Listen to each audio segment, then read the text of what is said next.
students, how are you all? Welcome to another session of our English grammar portion. We'll be doing writing notice and you can say scoring and important topic why we should learn to write notice.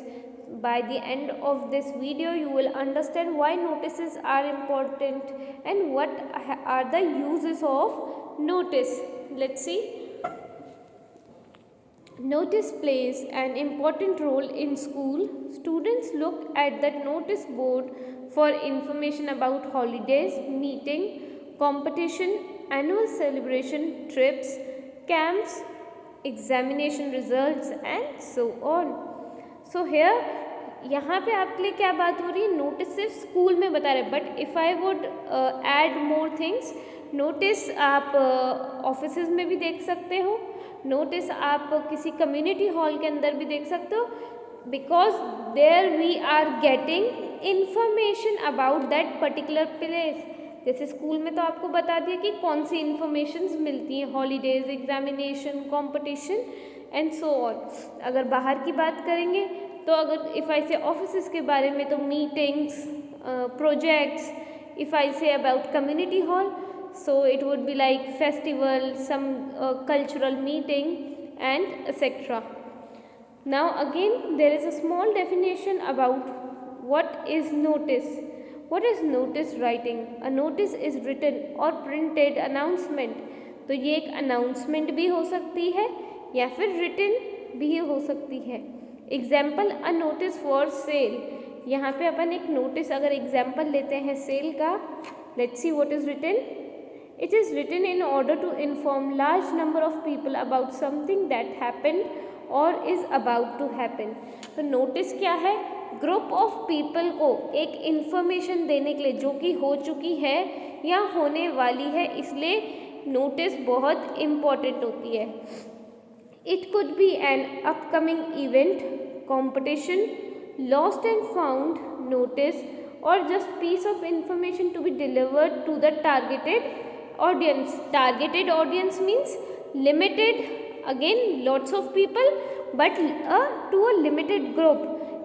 If I say कि मेरे को 1st to 5th के लिए एक information लिखनी है, now 6 to I can say 9 तक एक information देनी है, then 10th, 11th and 12th के लिए एक अलग information. तो यहाँ पे मैं again large people of लोगों को target कर रही हूँ, right? Now let's see. It is generally written in formal tone. आप जब भी नोटिस लिखोगे तो वो एक फॉर्मल राइटिंग होगी. आपको उसमें अनयूजफुल वर्ड्स यूज़ नहीं करने, बहुत कॉमन लैंग्वेज यूज़ नहीं करनी जो आप फ्रेंड्स, फैमिली मेम्बर्स के साथ करते हो. वहाँ पे फॉर्मल लैंग्वेज होगी. Notice are factual to the point. Notice क्या होते हैं, फैक्चुअल होते हैं. यहाँ पे आप कुछ भी इमेजिनेटिव नहीं लिख सकते, right, and to the point. वहाँ पे एसेज नहीं चाहिए. आपने नोटिस बोर्ड कभी देखा होगा, वहाँ पे क्या है, शॉर्ट मैसेजेस होते हैं, पूरा का पूरा नोटिस बोर्ड कवर नहीं होता. The language used is simple and formal, not flowery. Flowery means fancy नहीं होगी, इनफॉर्मल नहीं होगी. They are put on the display boards in the school or in public areas, as I told you. So here are very important points that you should remember while writing notice. Let's see. Remember that a notice should have a heading. Notice की हमेशा heading होनी चाहिए. Heading क्या हुई, like this. कि आज मुझे पता कैसे चलेगा कि वो नोटिस है किस बारे में, तो मैं लॉस्ट एंड फाउंड लिख सकती हूँ उसकी हेडिंग. कंपटीशन लिखा है, डांस कंपटीशन लिख सकते हैं and so on. I will show you with the example कि हेडिंग्स कैसे होती हैं. Next is the date of the writing notice. कि नोटिस किस दिन लिख रहे हो, कौन सी डेट पे लिख रहे हो, वो इम्पॉर्टेंट है. क्लियर एंड कंप्लीट इन्फॉर्मेशन, कि यहाँ पे जो इन्फॉर्मेशन एक तो अपन दे रहे हैं, अगर इन्फॉर्मेशन के लिए आप अगर कुछ यूज़ कर रहे हो तो वो क्लियर होना चाहिए एंड कंप्लीट इन्फॉर्मेशन होनी चाहिए. क्यों कंप्लीट होनी चाहिए, because lots of people are reading from it. Fourth is the place and the designation of the person who has written the notice.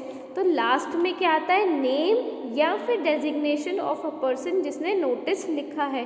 तो नोटिस क्या कौन कौन लिख सकते हैं, प्रिंसिपल लिख सकते हैं, डिफरेंट टीचर्स इंचार्ज लिख सकते हैं, हेड गर्ल हेड बॉय लिख सकता है, इफ़ ऐसे ऑफिस में मैनेजर्स हो गए, कल्चरल सेक्रेटरीज हो गए. तो ये सब क्या है, उनकी नेम एंड डेजिग्नेशन भी वहाँ पे नोटिस में मेंशन होती है. तो here is a example of your book, but इसमें क्या था, यहाँ पे हेडिंग मेंशन नहीं है. So I have taken different example, but आप यहाँ पे मेंशन कर सकते हो गर्ल्स पब्लिक स्कूल, विवेकानंद मार्ग, डेट, किस दिन डेट लिखा गया था, notice. Most important thing is notice को यहाँ कैपिटल्स में लिखा है, आप यहाँ रनिंग लेटर में नहीं लिखोगे. यहाँ पे आपको सारी इंफॉर्मेशन मिलेगी, क्या कि प्रोग्राम है इंडिपेंडेंस डे पे 10:30 AM पे स्कूल ऑडिटोरियम में होगा. चीफ गेस्ट कौन है, म्युनिसिपल कमिश्नर. उस प्रोग्राम में क्या क्या होगा, फर्स्ट है लाइट अप होगा, फिर क्लासिकल म्यूज़िक होगा, एंड लास्ट में लिखा है कि जिसको भी जिस बच्चे को इस प्रोग्राम में पार्टिसिपेट करना है वो कल्चरल एसोसिएशन को 12 अगस्त से पहले पहले बता दे. ओके. लास्ट में मैंने जैसे आपको कहा कि किसने लिखा है और उसकी designation.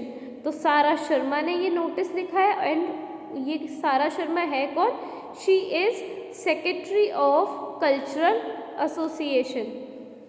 Now let's take one more example. It is not in your book, I have taken it. So here you can say name of the school या कोई भी organization. Here it is written, कोई office name हुआ या किसी भी organisation का Capitals में होगा. यहाँ पे आप इवन इनकी मार्किंग स्कीम भी देख सकते हो. यहाँ पे आपने जैसे ही गलत लिखा, इसके नोटिस में सबसे इम्पॉर्टेंट है format and I would say a box. जब भी आप नोटिस लिखोगे तो एक बॉक्स में आप उसको लिखोगे, आप उसको बाहर ऐसे ही नहीं लिखोगे, हमेशा make a box and then write within the box. 100 से 50 words is more than enough, क्योंकि जो नोटिस है बहुत ब्रीफ होता है, टू द पॉइंट आपको इन्फॉर्मेशन देता है. So notice, write the word notice here. Okay. Next आपका आएगा डेट कि किस दिन ये नोटिस लिखा गया. Next is heading. हेडिंग हमेशा कैची होनी चाहिए. कैची मीन्स एकदम से लोगों को उसको देख के ऐसा लगना चाहिए कि wow what's that, just read it now. तो ये इसकी हेडिंग हो गई. नेक्स्ट आपकी नोटिस की बॉडी आ जाएगी. ओके. एंड लास्ट में आ जाएगा नेम एंड डेजिग्नेशन कि किसने ये लिखा है notice. So you can here see again it is a fancy dress competition. 12th February को टैगोर थिएटर में होगा. Those willing to take part in the school will be presenting some should come for selection on 1st February. जिसको भी इस चीज़ में select होना है उससे पहले एक ऑडिशन होगा 1st February को 12:30 PM असेंबली हॉल में. Only 6 to 7th students are eligible. Means इस कंपटीशन में 6 से लेकर 7 तक बच्चों को ही अलाउ किया गया है. Dresses should be arrange by the participants. And यहाँ पे लास्ट लाइन एक और भी हो सकती थी, and those who are interested can contact undersign. Means जिसको भी इसमें पार्टिसिपेट करना है, अंडरसाइन मीन्स दिस कि जो पर्सन है उसको आप कंसल्ट कर सकते हो या उनसे ज़्यादा इन्फॉर्मेशन ले सकते हो. See here it is, if you have further doubts you may contact undersigned. तो अगर कोई डाउट्स हो या अगर फाइनल पार्टिसिपेशन का नेम्स किसको देने हैं, या तो अंडरसाइन लिखा होगा या फिर इंफॉर्मेशन में लिखा होगा कि जैसे डांस कंपटीशन है तो आपको अपने नेम्स डांस टीचर को देना है, कल्चरल सेक्रेटरी को, अगर कल्चरल प्रोग्राम है तो कल्चरल सेक्रेटरी को देना है। So again I am repeating, notice should be brief, उसका एक हमेशा फॉर्मेट होता है, फॉर्मेट इज अ बॉक्स, हमेशा एक बॉक्स के अंदर ही नोटिस होगा।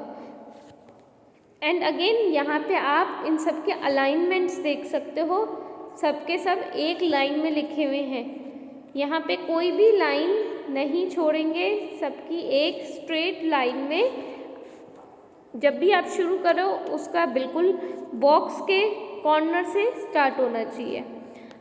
So that's all for this notice. I'll be sending you question and a written notice. You have to learn it and write it down in your notebook. Thank you so much students for listening. Take care.